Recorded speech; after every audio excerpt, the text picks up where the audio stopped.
Untanglers, welcome back to another episode of ADHD Untangled. My name is Rosie and I'm your ADHD coach, trainer and the host of ADHD Untangled podcast. Today I am rejoined by one of my favourite humans in the whole entire world, and that is Dr. Miguel, who is a neuroscientist and mental health expert. Today we are talking about hyperfocus versus love bombing, RSD, how food can help us connect with others, and so much more. If you believe that you are just unlucky in love, then this episode is going to prove you wrong.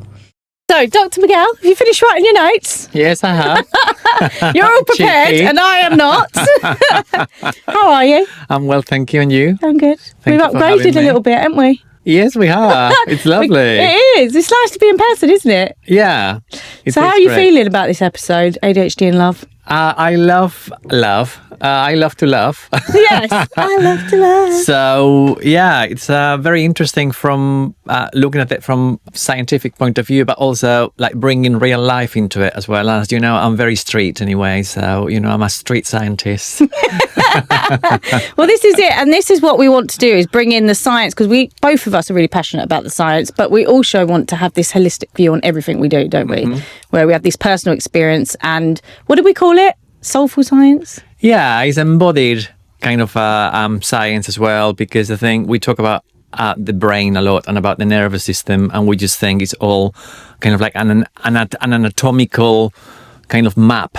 And it's about how things feel in the body. And ADHDers, what do we do? Feel things. We feel things 1,000 times more than maybe a neurotypical person. So I think exploring the science from that point of view that acknowledges the fact that we feel things differently is really important. Otherwise, we just ignore a really key intersection of how we experience life. Definitely. And I think you can't have one without the other. And I think that's a lot of the problem and the issue we have around treating ADHD, isn't it? It's just looked at isolated a lot of the time. Yeah. And the body and brain connection is vital, isn't it? Yeah, absolutely. So while we're talking about this topic, I have some stats, because you know I love stats. Yeah. So why is this important and relevant for ADHD? 38% of individuals with ADHD say their marriage has nearly ended in divorce. Divorce rates are twice as high for people with ADHD. 99% of individuals with ADHD encounter rejection-sensitive dysphoria. That's 1/3 of adults patients report RSD as their most impairing aspect of ADHD. So they're just a few stats that I think really highlight why ADHD and love is such an important topic to talk about. And we know as well that connection overall for as a human is crucial, right? It's what we need to enhance our mental health, enhance our lives and live a more fulfilling life. And the fact that individuals with ADHD are struggling more in this area, we want to be supporting that, don't we? Okay, is it love or hyperfocus? Well, that's really interesting. I think hyperfocus comes from a place of almost electricity about something. You get so immersed in the experience and you get really annoyed and somebody takes you out of it because you're so absorbed, you're engrossed in the whole thing. And it's driven by dopamine, and you have a surge of dopamine at that point, and that can be, you know, a major strength in ADHD, because you can end up doing, you know, a whole week's worth of work in a couple of hours, and that's a beauty of ADHD if you can manage to harness that, because sometimes it can actually be counterproductive as well if you hyper-focus on something that is like shopping online instead of actually doing whatever you need to be doing. It's not going to be a good thing. But I think in terms of love feels like love comes from a place of safety, of co-regulation. You feel secure with that person. You feel that there's reciprocity as well. So it's not just you enjoying an activity on your own and getting really into it. There's a bit of give and take in love. And that's the kind of a genuine experience of love that is very replenishing, because you're giving and you're getting as much as you're giving. And that's where all the hormones involved in bonding, and we're going to talk about things like oxytocin, for example, which is involved in bonding, as well as dopamine as well, because it's rewarding, but as well as serotonin, because you're getting you're feeling happiness and kind of safety, which is what serotonin is about. And there's all obviously endorphins as well. If you're having like sex and enjoying sex with somebody, or even if it's not intimate at a sexual level, but you are feeling secure and that's giving you pleasure, you're experiencing those endorphins as well racing. So there's a whole biochemical cocktail in there that is completely different to the one that we experience when we are hyperfocusing. So is it like hyperfocus is more like serious, like it's intense, like you're on this one thing? And is it short-lived? Well, it could be fun. It could be that you're really hyper-focusing on somebody, on flirting with somebody, and that's mesmerizing. But that's giving you, again, it's mostly a dopamine thing. You're getting a hit that is kind of like, it's almost like a drug. You're getting like, a really intense hit that is mainly dopamine-driven. Whereas in love, there is more, especially if you love somebody and you're experiencing something in person with them, there is the body language, there is the attraction. There's a whole set of different perceptions that go into your brain and your nervous system that you're picking up the signals. Do you feel safe with that person? Are they making you feel secure? Are you sexually attracted to them? That is a lot more going on than in the hyperfocus situation. So is it more like an embodied, like love is more embodied, where hyperfocus seems like it's more from the brain? Heady. Yeah. So again, it's getting into your body and being aware of your, again, somatic stuff that we do, like the nervous system regulation. Like before, for example, I ever did any yoga or meditation, like you're so unaware of yourself and what is butterflies, what is love, what is hyperfocus. Like it's very difficult, isn't it, to know the difference if you're not very aware of your own body. It can feel that you're very much in your head. Yeah. So it's like you get to the yoga session and you feel that you're very much in your head. And again, going back to the infatuation game and like texting somebody and feeling like, oh my God, I'm so hyper-focusing on like texting this guy or this girl and, getting vibes from them. But it's very much here. You're almost like using that as a way to numb feelings that may be coming from your body. And maybe like basic feelings. It could be like you need a poo, but like you're just so into texting that you're ignoring it. You're just holding there the need to go to the toilet. Or it could actually be that you're numbing emotions. So you're actually numbing what your body might be telling you, maybe pain or, so you're basically almost disassociating from your body and it's all up here with the hyperfocus. And distracting yourself from your own life and other stuff that might be going on. Exactly. So again, this is where the holistic view comes in as well. Like what else is going on in your life? Like knowing the difference between, are you using this situation or this love, this relationship as a way to escape? Or is this something that you're actually ready for or want? Something I've been talking about and thinking about is how do we, there's a lot about attachment styles, isn't there? Around, there's that book Attached, everyone's read. And then when learning about ADHD, I'm a bit like, well, what is my ADHD and what is my attachment style? What do you think? I feel like if I look at RSD and, how it presents, sometimes I can be very avoidant, or then you become quite needy sometimes because you feel like you're being rejected. That could also be anxious or avoiding attachment, right? Yeah, and it gets even more complicated, I'm sorry to say, because it all depends as well as how your nervous system has been trained by previous life. And it could be upbringing, because obviously attachment, a lot of it comes from upbringing and attachment to your, father figure, mother figure, the way that you've been basically raised in the world, and also whether you have experienced any trauma, particularly in early life, because your nervous system has actually been conditioned by potentially, abuse, neglect, you name it, assault, difficult experiences in your early formative years. And it's not just the brain, it's the whole of the nervous system. That's why we talk about the body a lot. You're going to be likely to be more people-pleasing if you notice that they are a little bit distant, or if you suddenly catch yourself becoming a bit distant or angry, and you feel, because we feel a lot, we feel that the situation has soured somehow, and then you overcompensate by doing things that you may not want to do, and those might be sexual things. So you say yes to situations that you might not feel comfortable with, or you might, they may not be sexual at all. They may be about marrying and you didn't want to marry, but then all of a sudden marriage sounds like an option that could be a way out of a difficult situation. So you say yes when you are proposed. Done that.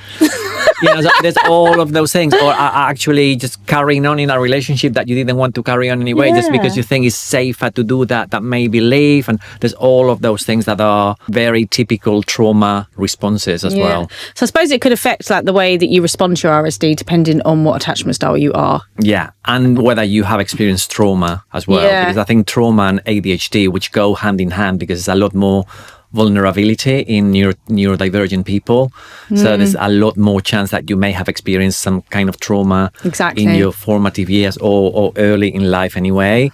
If that is the case, then you're going to have an even more sensitive nervous system. So there's going to be again, a lot of compensating strategies that you have come up with throughout your life. And that's especially true if you have discovered your neurodivergence later in life. So if you have been diagnosed as ADHD or autistic, or you just like discovered it, through self-diagnosis or self-identification later in life, it's going to have a lot more power on how you behave. Yeah. Because you have had to make it up as you went along, basically, with no rule book about it. So, but let me ask you something else. What is the difference between love bombing, love bombing, and ADHD enthusiasm? I think the way that we tell the difference, or what the difference is the motivation behind it. Because I think with ADHD, like, we are genuinely excited about the situation, like the fact that we're, connecting with this person, we get really curious about them, we want to be with them all the time, we want to talk to them all the time, we want to do nice things with them. Whereas I think with love bombing, it can come across quite like they want something in return, and maybe a bit more control. How do you know the difference when they're both very similar in the moment? Conditional, doesn't it? Like, exactly, that's the word, conditional. And I think it feels like there's some kind of manipulation going on. Exactly, manipulation. And that's where the gut kicks in and it tells you something, and then you think, oh my God, but I fancy them so much, and am I going to trust that and how I feel about the situation and them? Or am I going to trust my gut feeling and that something is off and you cannot really put your finger on it? Is it genuine or is it not? And I think sometimes we just miss that cue from the body. What does RSD actually feel like in a relationship to you? RSD is a tricky one. It's kind of like visceral, and again, it's going back to the gut. It feels like something. It feels like somebody's just punched you in the gut. It's just got that kind of like knot in the stomach for me, and it feels like they don't care anymore, or they stop loving me, or I don't know this person, and it just feels very dramatic. And it can feel, like I've been 18 years with my husband, and sometimes I know we're talking about divorce. I mean, we've been so at the point that I'm thinking I'm leaving, I'm packing everything, and I think we softened, both of us, with the years, but definitely there's been a lot of those situations in the past. But there is that kind of like situation that it just feels very dramatic. And then another thing with relationships is that there's the cliche that you need to work at them. And I think with the ideals that we have as ADHDers, it can feel like, no, why should I be working on a relationship? It should just feel natural, and it should just flow, and love should be there forever, and I should just feel so horny about this person all the time. And that's not real life. And it's just keeping that in mind that, people have a lot going on. And we talk about this on social media all the time. You don't really know what's going on in somebody's life, so be kind. Or you don't really know what might be going on in your partner's life, even if you live together, because they might have something that they haven't shared with you that's going on in their head. It may be family matters, it may be work, it may be... So it's not necessarily all about you. And my husband is actually very cute because he says, like, it's not always about you. Yeah, and he doesn't. And it does bring you back to the present moment and actually gets you to zoom out, doesn't it? It's like completely, an anchor. Because it feels like, okay, well, fair enough. It's not about me, and it's about accepting that sometimes people need the space, and you cannot just like wrap them in cotton wool all the time. So it's nice for you to be there for them. So I try to do things when he goes into one of these situations like that, and I feel a bit of detachment for whatever reason that may be going on. What I've learned to do is just actually, rather than express everything in words, that we can be a bit like that in ADHD, try to rationalize and talk and try to do it with actions and actually think, okay, well, what does he like? He might like a particular dish when it's cold or something. So I try to make that for dinner. Or, I'll maybe go for a walk together on a Sunday, or, do something that I know is going to replenish him, as opposed to just try to make it all into words and into more cognitive load, because it's adding to a load that is already heavy for us and making us less capable of doing other things, because our executive function might actually be suffering. So we put in more things on top of a boat that is overloaded already and about to sink. So it's taking a load out of us and actually doing as opposed to thinking, because I think we try and think ourselves out of problems a lot of the time, and actually doing and listening to the body can be more powerful and listening to the other person's body as well. What is their body language telling us? Do they feel like intimacy? Do they not? All of those things, I feel like, they're important. Why can small disagreements feel like the end of the world in ADHD? Oh God, I relate to this so much. This is something that I think happens across the board in my relationships. I would sound like a broken record, but I do think as well, because we feel everything so deeply, already everything is intensified, right? So we might respond negatively like that to, everything feeling like the end of the world. But also on the flip side, I think, if something's going well for somebody, or, someone brings you with some good news, we will also overreact to that. So we just overreact to everything. I know I definitely overreact to everything. Yeah, me too. I love the drama. Yeah. But I do think another thing that plays a big role in that, and I think that's a lot of work that we have to do on ourselves, and something that I'm always untangling, we have to remember that for years, majority of our lives, we've been told we're getting it wrong. And I think when I react like that personally in my relationships, it comes from a place of shame, actually. And I think it's something that's confirming a limiting belief, or a lack of something that gives me a lack of confidence already, that someone might pick up and say, oh, you're doing that thing again, or you haven't done that thing. And in my head, the shame, I can, think in that moment, oh God, they're saying that I'm stupid or I'm not capable, and actually they don't want to be my friend anymore, or they don't love me anymore because I left the door open again, or because, they're telling me that I'm not listening to them. And I think, again, it comes down to, being sensitive, being that deep, sensitive person and that deep, sensitive souls that we are. And that is why I have so much in place when it comes to like my morning routines and stuff like that. I think because I know what my reactions can be like, how much, if I don't do the things I need to do, like eat the right things, get the right sleep, have the right movement in place, that I'm more likely to react to those moments. Whereas I know when I'm doing the right things, I'm able to find power in the pause and think, right, it's just a fact. They're just saying you've left the door open.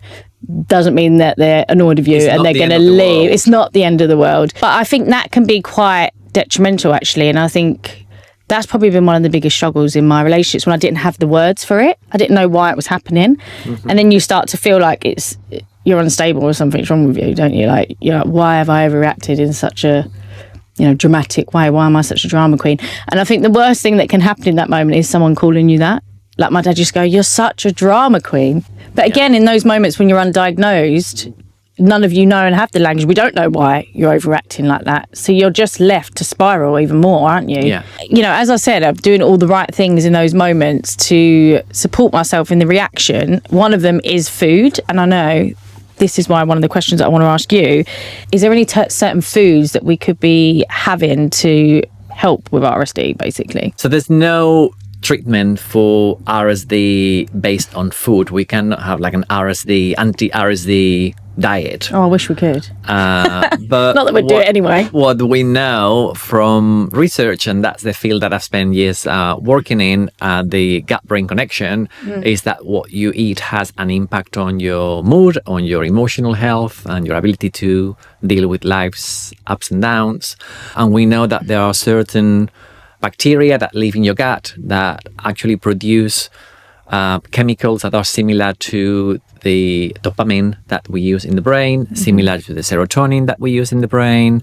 They don't all travel as if by magic into the brain from the gut. So some of them actually stay in the gut and they do other things. Certain microbes actually will produce endorphins that make you feel happier, things like GABA that makes you feel relaxed. So If you feel more relaxed, maybe at the time that a situation that might trigger rejection, then you might take it with a pinch of salt instead of actually react immediately and knee-jerk into anger or into rejection. So there's all of those things. It's such a living cocktail, isn't it? You know, it's like the chemicals that are being produced in your body all the time. Your gut bacteria are contributing to that cocktail, and life is moving. Is not a Polaroid photo. It's a movie that is going on all the time, sometimes very fast, sometimes very slow, but it's just dynamic, is happening around you. Food is not just about, oh, you need to eat so many grams of protein, or you need to have this particular supplement or this particular food combination because it's going to give you antioxidants and that's going to do something to your brain and it's going to help your dopamine or whatever. The relationship with food is actually a very similar relationship to an emotional relationship, because it's actually an emotional relationship. Food gives you pleasure like a relationship with a person. Which should do. You need to trust food. Because if you don't trust food, you may be stuck in a situation where you think, I'm so afraid of eating gluten or dairy or, carbs or, whatever, that you freak out. People with ADHD have got a higher risk of developing or experiencing a disordered eating at some point in their lives. I myself live with disordered eating for so many years. If I say it, like, you're gonna know how old I am, so I'm gonna be cute about it and not you say look good it. for your age, but like really, really a long time, and I'm only starting to actually get that trust back in food in the last few years through a lot of self-work, a lot of coaching, therapy, self-understanding, listening to my body, a lot of the things that we basically talk about. So you need to trust food. You need to create a healthy relationship with food. And to do that, you need mindfulness of how those foods actually make you feel. You need to listen to your body when you have something. And of course, I'm not saying eat gluten is good for you. If you feel that when you eat something that has gluten, it makes you run to the toilet, please don't have it. It's as simple as that. I think we have a lot of we have a lot of conditioning from different sources. There's obviously social media is massive. There's things that we may have read. We go to a conference, we listen to a podcast, and then all of a sudden we freak out about something or another. That was happening to me before social media and podcast and everything else. I was still freaking out about something or another. I was, purging, cutting out calories, cutting out whole food groups and all the rest of it before there was all of these things. You have so many different voices coming into your head. We are sensitive, we are curious, we listen to people, we get obsessed with somebody's podcast, and then all of a sudden we are changing the way we eat. I talk to people all the time who say to me, things like, I used to be keto, but then I left and I went like high carb.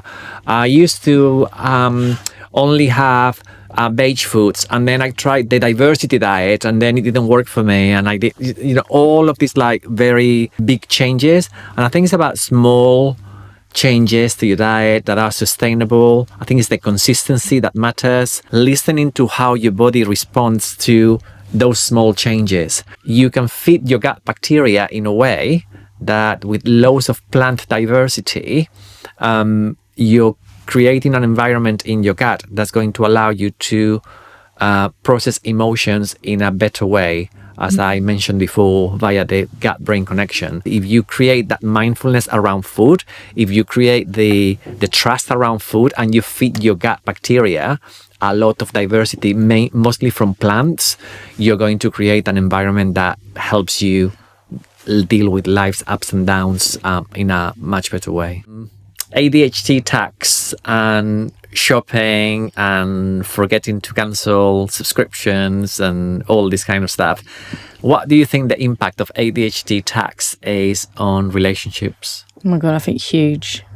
Like, honestly. And I think the thing is, it can cause a lot of, again, going back to shame, cause a lot of deceit in a relationship, just like any addiction, really. Something that people are hiding. And it's quite easy, isn't it, to do that in this day and age. Having ADHD and going through all these, the ADHD tax, the things that can go wrong on a daily basis. Every time I lose something really important, I have to go and buy it again that week, or changing the locks. Isn't it's it? a I shame. think it goes back to shame and actually feeling that you're not good enough. Yeah, and you're making everything worse. And You know, So I it's a think you horrible need thing. a very understanding partner that doesn't take that as a weapon to chastise you with. Well, this is it. And this is what I think I remember in the past, again, not knowing I had ADHD, but like the comments are like, oh, you don't look after things, or you don't care about things, or the amount of jewelry that I've lost every piece. That's why I don't have any now, because I'm just like, there's no point. Yeah. It can make you look very selfish and you know, like you don't really care about things. Yeah, I've been there before. So I think it's a big one, actually. So with that said, because you've managed to stay in a relationship for 18 years, how do partners who are with someone with ADHD prevent themselves from feeling like the parent? Because I think that's a common question that I get asked in the community, is like, I want to support them, I'm supporting my partner with ADHD, but I now feel like the dynamic of my relationship's changing and I feel like their parent. Yeah, that's a tricky one, especially if you're going out with somebody or you're living with somebody who's a bit older as well. That can be even like trickier. Yeah, exactly. And also, I think because our dopamine, like, do we fall out of love with them then as well? Did we start seeing them as like, well, yeah, and there is that. Like, for example, my dad is still cantankerous. He's always been like really demanding. He's always been on top of me. Oh, you're not studying enough. You're not doing this enough. You know, you're doing that wrong. Or why are you doing that that way? And I feel that when I get told anything like that, then immediately it feels like my husband becomes my dad. So I get that kind of like double whammy of emotions. So I think in a way it's just reminding myself that it's in my head and that is not it. So that is from my point of view. Obviously, I don't feel like anybody's parent. I feel like I'm like 8. You're the kid, yeah. So, exactly. So you know, I feel like haven't that got the problem. Yeah, I haven't like got the the kid. problem. But he likes to be on top of finances and to be, you know, he's like the responsible very complimentary partner. though, isn't it? Like, it's very complimentary to have someone like that. Yeah, and I think that works because I couldn't care less about the bank account, logging in every morning and looking at the money. So there's the trust that I know. Well, that solves that ADHD tax problem, doesn't exactly. I know. I trust that he's not siphoning money out of the account and like, you know, spending it in something else. So it works in that kind of like, there's trust, there is kind of a good balance. It's like you know, playing to each other's strengths. I'll do things that maybe he's not that interested in, and he does things that I'm not interested in, or that I'm not good at, or whatever. And that actually is like working in a team. You play to each other's strengths. Is that something that when you got your diagnosis that you purposely went out and spoke about and communicated, or was it something that naturally just happened over the years? No, I think it's just naturally happened, and it kind of like goes back to superpowers and powers and, you know, strengths. And I think it's more about strengths than superpowers. I don't like the superpower thing. Me it's too. kind of like a bit you know, okay, well, it can be a superpower one moment, but it can be something crappy next moment. It's about, you know, it's about the context in what, you know, we were talking about that in Hyperfocus. Hyperfocus can be wonderful, but it can also be a pain, because if I'm like really, really into something and like somebody comes in the room, I want to like kill them, because it's like, you know, how dare you come in my headspace that I'm like so absorbed into this, and like now you've made me lose my, you know, there is the acceptance and the radical acceptance from your partner that if that is a situation, and he knows now that if I'm working at the computer and I'm like very no, he knows I'm busy, so he knows to leave me alone. Well, because I think that transition back to where you were is like huge, isn't it? Yeah, exactly. Like, and if you even get back there. Yeah. I mean, I'm like now where I'm like going in between meds, I'm like, oh my God, I can't get back. And I think it's taken years. It's not been a conscious decision of I've just been diagnosed and now I know all of these things about myself, because it takes you years to know, you know, to keep learning. It's more about now I know that I feel comfortable enough to be kind of like semi-rude in and not going to the door and saying, oh, hi, darling, and give him a kiss. And like, you know, I'm like at the computer, I'm hardly making any eye contact and I just keep working. I feel comfortable that he's going to pick up the cue that I'm busy and there's going to be like minimum exchange. I know he's coming anyway, so I'm not going to be another 2 hours like I used to do, you know, that I used to say, oh, I'm just going to be another half an hour. And it'd be like, you know, I'd be completely engrossed in something for like 3 hours more. And then he'd be pissed off because I haven't made dinner. All of that hot mess I've left behind through self-awareness, this acceptance from both parties, basically, that that is the situation, and it's not being rude. It's simply, just dealing with coming out of a mental state and transitioning onto the next one, which can be difficult in ADHD. Just going from one mental state to another mental state. Is that, in autism as well, and if you combine the two, it's even trickier. It is really because you can be completely in kind of like autistic hyper-focus mode, where you're like completely monotropic, just focusing on that kind of thing, and it can feel like anger is arising because the person is lingering there thinking, what are we having to eat? And I'm thinking, and it's a distraction though as well, isn't it? I find when you're in a new environment, so even if you're out in a co-work and say, I don't know, someone asks you, that's the worst when somebody but because lingers. you don't know them, in my head I'm like, oh god, they're going to think I'm rude, and then I'm distracted about the RSD behind that, and now I'm not even doing what I'm meant to be doing. So I think it's so amazing that like you've got to that place. And I think what's making me feel quite sad about that is it sounds like the longer you've been together, the better this has become. Like your relationship's got stronger and stronger. What's sad is we probably don't often get to that place because we might give up, or something goes wrong, that someone leaves us, I could have easily given up. And also I think if I wasn't aware that they are just transient, through knowing myself better and knowing the other person as well and trusting them, then I could have easily just backed and go and say, sorry, I'm starting fresh because, this is not worth it. And then probably regret it because, there's a lot of goodness in there. But I think it's really easy to just go with the overwhelm and just see a way out that is not based on what the body might be telling you, because you're just going with this kind of like intense mix of emotions that in the moment make you feel that removing yourself from the situation is the best thing. And I think I've done that a lot. I've just took myself away, like avoided it. Exactly. It's not working, let's go. It's also a trauma response. You're kind of like, you can freeze in the moment and think, okay, do I remove myself from the situation to remove myself from the perceived danger? So that's is a typical trauma response. So does that mean, because my dad, who I now know is definitely undiagnosed ADHD, he left our, my mum, and is that why maybe after 7 years of me being in a relationship, when something might not be working out, is that a trauma response then to just leave? I'm not going to psychoanalyze you here. I'm not a psychoanalyst, but there are elements in there that are telling me that potentially yes, because purely from a neurobiological point of view, you're trying to remove yourself from a potential threat, and it's part of a wider fight or flight situation. So literally, you either fight and stay, or you and it doesn't need to be a lion. We always talk about like stress, and a lion is coming to get you and you fight the lion, or you leg it from the lion. It's you can be in a situation where you have a domestic, and and the easier thing to do probably is, you fight, and the fight gives you more dopamine and you get more enraged, and then you think, I've had enough, I'm packing, I'm leaving. And that's a typical flee situation. You just like leaving the situation. Why? Because your nervous system cannot cope, and it feels that actually removing yourself from the situation is the safer thing to do. I'm going to calm down.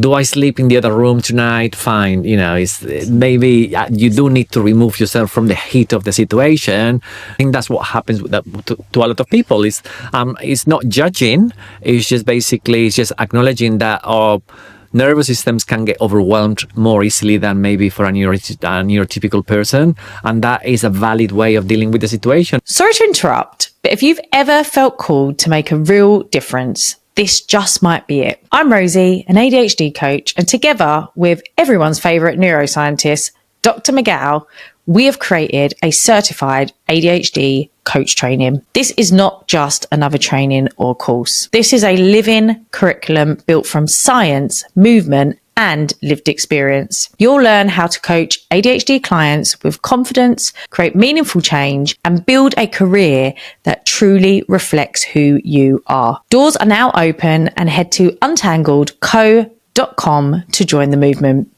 Let's get untangled. We spoke about a lot of struggle, and as you know, I'm all about the strengths of ADHD too.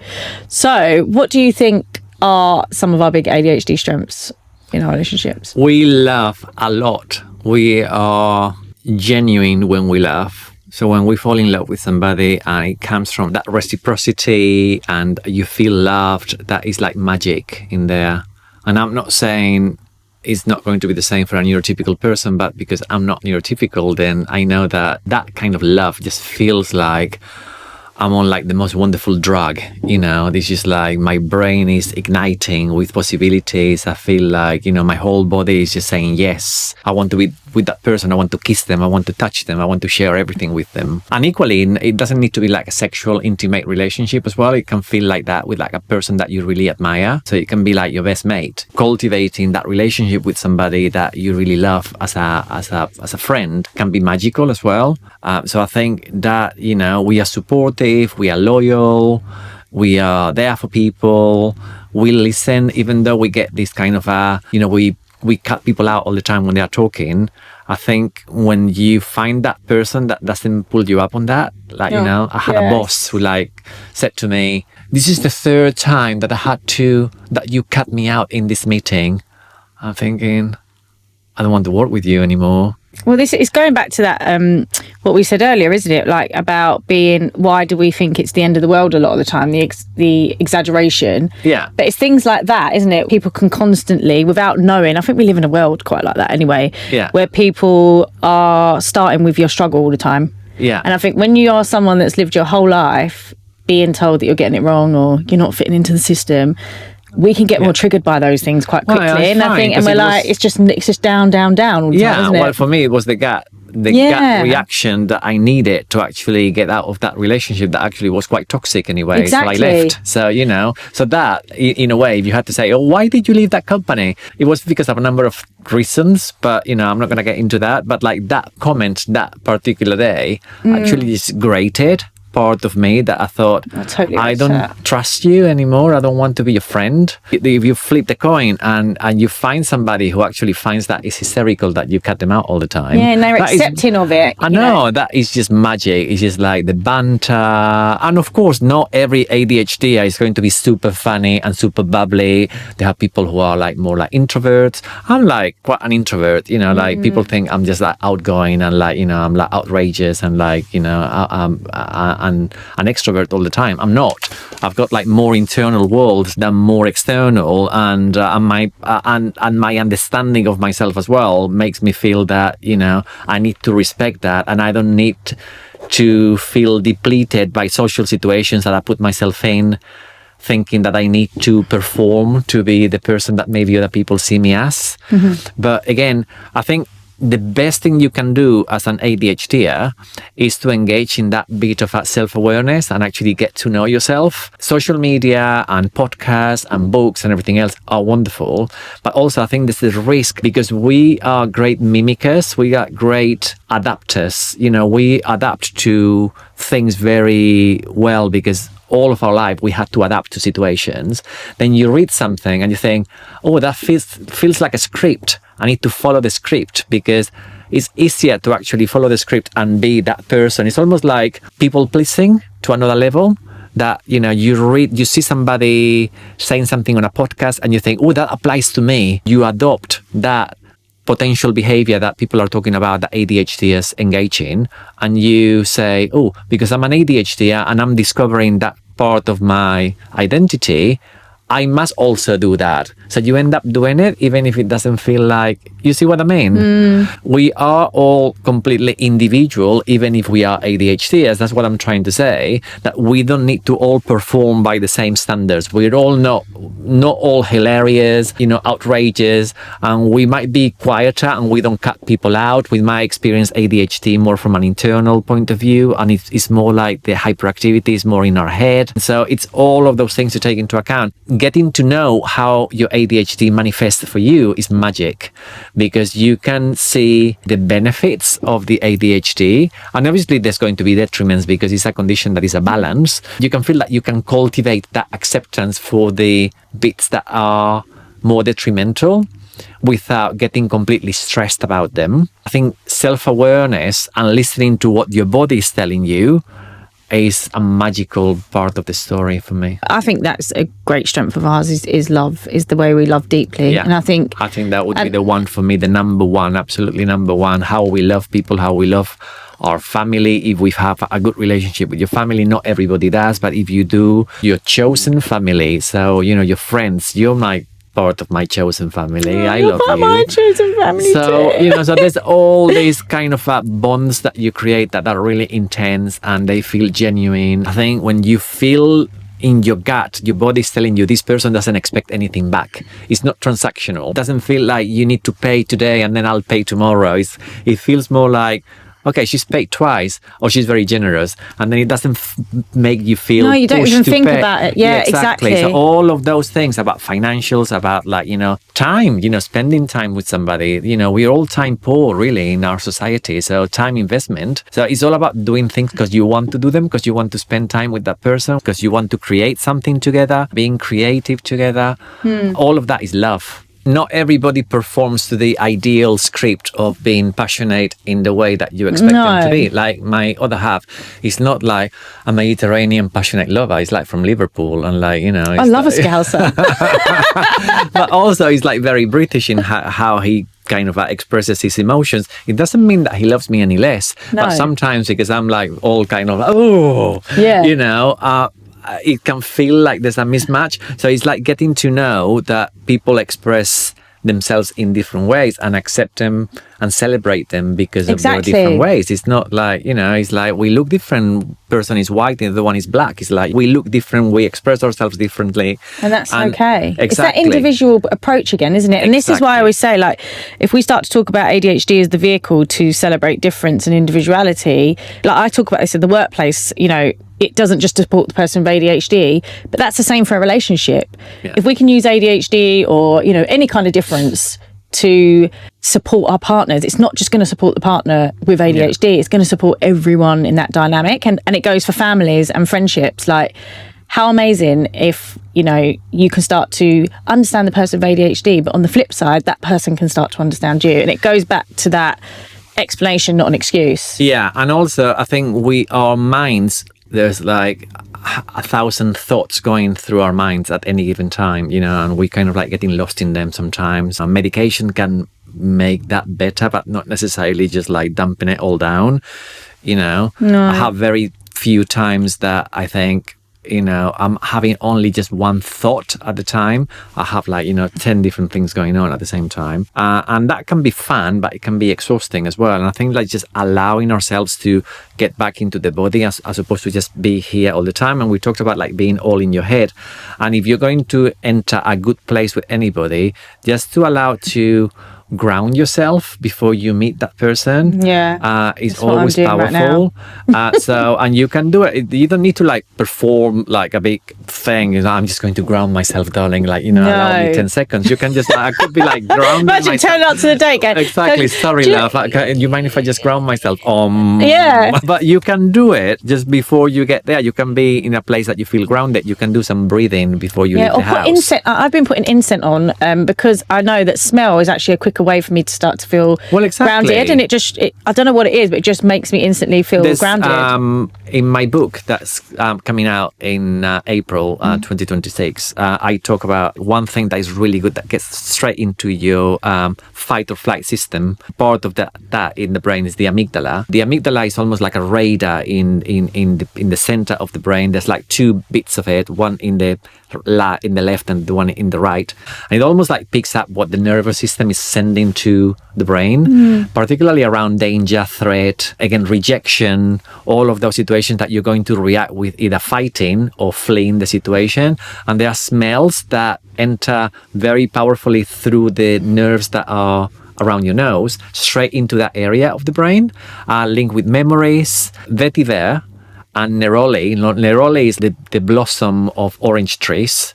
So you get this kind of very powerful orangey kind of smell. That's the smell that I love. There is also vetiver. It smells like soil and grass together.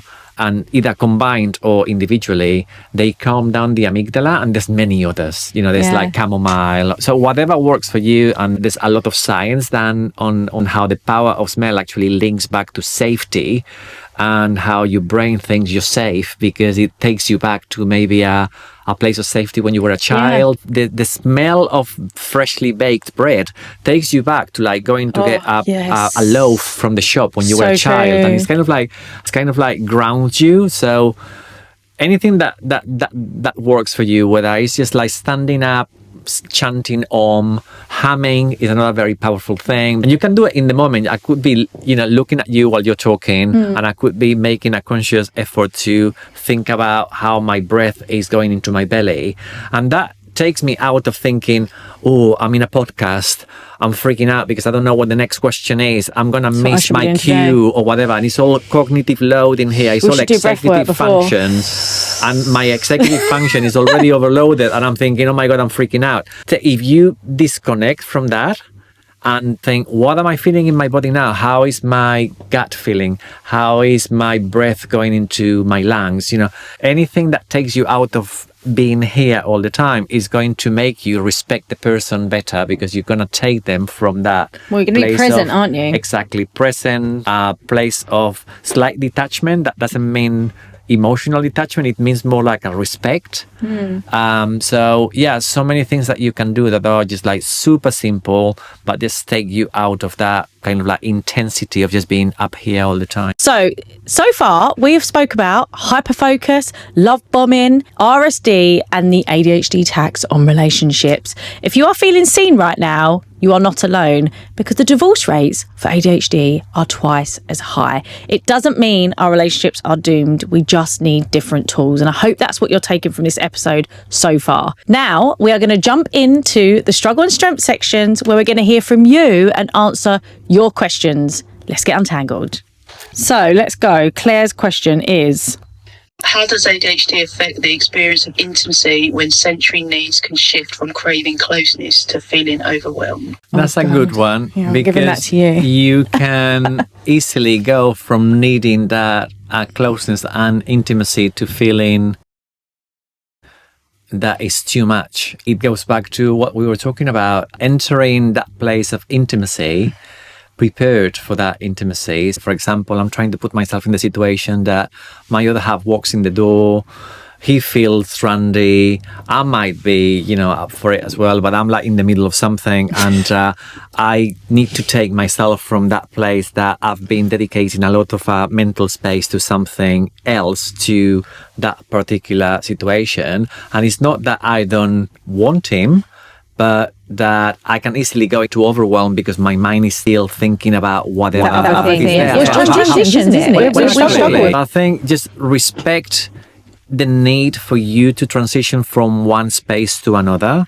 If you are feeling overwhelmed, maybe you don't need to do the whole thing. It might be that you just need a cuddle. Yeah. And is communicating your needs as well. I think we are really bad at communicating our needs sexually and emotionally. Yeah. And it might be that we give the feeling to the other person that we want the whole shenanigans, and all we need is a cuddle and maybe a good snog, and that's it.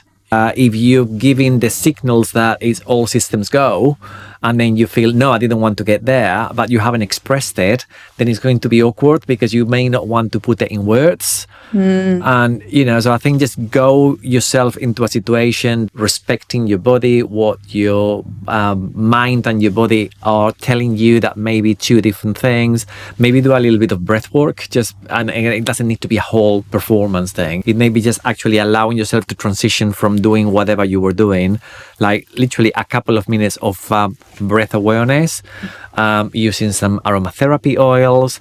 If you're going to go into an intimacy situation, why don't you have a bath maybe and relax and leave whatever thoughts might be bothering you behind, so you can go into that situation more fully. But also it's about having that trust with your partner. And again, that intimacy we were talking about, it could be a regular partner, it could be your lover, it could be, a one-off, whatever, but actually just making sure that you communicate your needs and that you're clear about those needs. And don't be scared to say, look, you fancy just like having a snog and a cuddle today. I don't want anything else. So you don't raise the expectation that there's going to be a whole kind of S&M session. So have you been in that kind of a place where you want sex and someone else don't? Yeah, basically you want sex, you want intimacy, but also you might feel sensory overload, so it's just switching from one to another. Yes. So definitely both. And I actually think that looking back, I think hormones as well, like we know loads about hormones and ADHD now, I can definitely see at different points in my cycle where this shows up. As we know, like when you're ovulating, now I look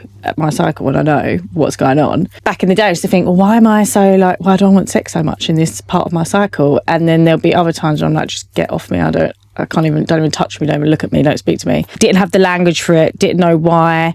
And actually, again, being like ADHD and being like everything's the end of the world, I think there were times when I overthought the times when I didn't want it. Does this mean I shouldn't be with them? Are we no longer attracted to each other? So I think I've definitely experienced it. Do you know what you was talking about is the transition stuff, being able to switch off, going forward in my own relationships, but also for anyone listening is going back again to those sensories, like it can be saying audio, like you said, like smells, or doing something to transition from a stressful environment to being fully present with your partner. And I think I found it really hard, and it was a big struggle of mine to be present in my relationships. And now looking back, I think that was one of the problems that I probably had, is my head was always somewhere else.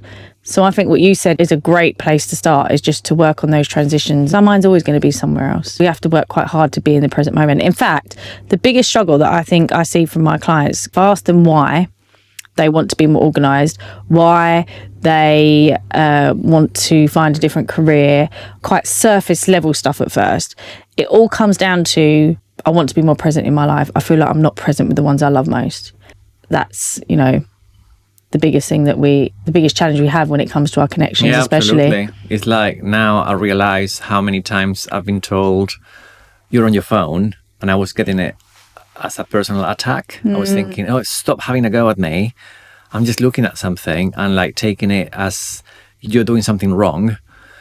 Whereas now I see how if I'm on the phone and the person is there, I'm kind of like ignoring them, and I can see how they... Yeah, you become aware of it. Yeah. And I think that, again, it goes back to self-awareness and not taking it as they're not having a go at you. It's not personal.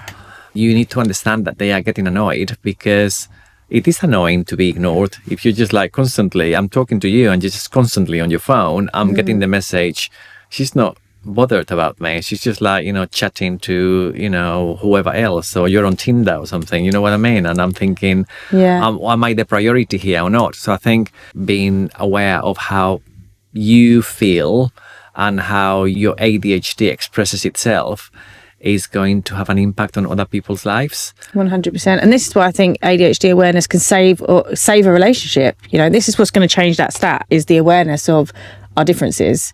Have you sabotaged a relationship with your ADHD, you think? Yeah, definitely. I mean, obviously, without knowing, but 100%. And I think it all starts from actually the beginning, like when you've chosen that person or gone into that relationship. I think ADHD was self-sabotaging from the minute I entered a relationship, because I was probably entering it from a place of dopamine and not that ability to future think very well. Not thinking about future Rosie, just thinking about, oh, this feels good in the moment. I'm in Vegas, let's say yes to a proposal. Why not? I'm like 21, I have no clue what I want in my life. But also ending them was definitely self-sabotaging. Like, as you know, I got divorced. In some ways, there's a bit of like RSD, thinking that this isn't working, they're probably going to leave me anyway, let's just walk away. Secondly, I think there was a lot of masking. So I think I would be able to mask for a long time and be the people pleaser. Yeah. And do all that stuff, and then get to a place where I'm like, oh my God, I'm so unfulfilled. It's almost like you come out of a really long hyperfocus. Yeah. And then instead of having the conversation, I would avoid it and just walk away. So with that knowledge now, with that wisdom that you've developed with the years and the self-awareness, what would be one thing that you would change if you had to go into another relationship now?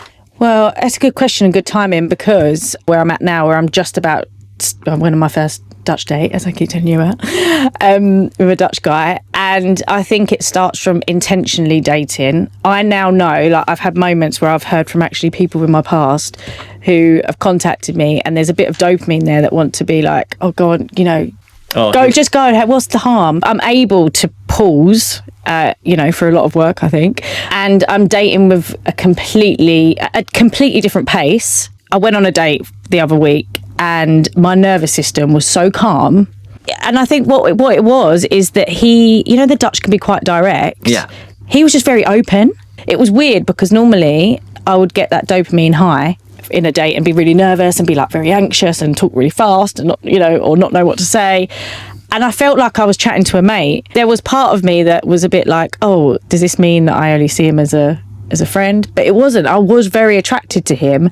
And actually, I left thinking, oh, I'd like to see him again. There was a bit more logic to it, but there was also that somatic response where I was able to think more clearly about, do I want to date this person again? Instead of it be like this big rush and panic, like normally I'd leave and just be like, oh God, if they text me back, do they want to see me again?